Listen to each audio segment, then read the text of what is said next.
હાલ પાકિસ્તાનથી એક દુઃખદ સમાચાર સામે આવી રહ્યા છે।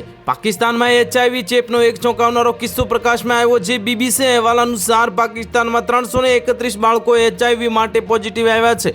આ દુર્ઘટનાના એક મોટી હોસ્પિટલમાં બેદરકારીને કારણે બની હતી। આ ઘટનાને લઈને પાકિસ્તાનના આરોગ્ય વિભાગ પર હવે ગંભીર પ્રશ્નો ઊભા થઈ રહ્યા છે।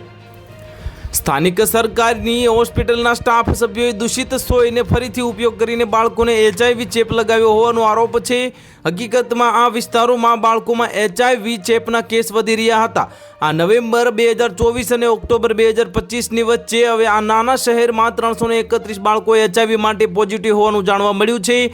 આ પછી BBC ટીમે હોસ્પિટલમાં ગુપ્ત તપાસ હાથ ધરી હતી। તેમના તારણોમાં જાણવા મળ્યું છે કે એક જ સિરિંજ એટલે કે સોયનો ઉપયોગ અનેક બાળકોને ઇન્જેક્શન આપવા માટે કરવામાં આવી રહ્યો હતો। પાકિસ્તાનની એક મોટી સરકારી હોસ્પિટલમાં આ દયનીય સ્થિતિ હતી। દેખરેખનો સંપૂર્ણ અભાવ હતો અને સ્ટાફના સભ્યો મનમાની કરી રહ્યા હતા। આવી બેદરકારીના સીધા પરિણામ રૂપે 2019માં સિંધીના જે રોટોડેરોમાં સેંકડો બાળકોના HIVથી સંક્રમિત થયા હતા। 2021 સુધીમાં હવે તે આંકડો 1500 સુધી પહોંચી ગયો હતો અને આમ છતાં 2024-25માં નોંધાયેલા કેસ હવે સામે આવ્યા છે। જો યોગ્ય દેખરેખ કરવામાં આવી હોત તો આવી દુર્ઘટના ટાળી શકાય હોત।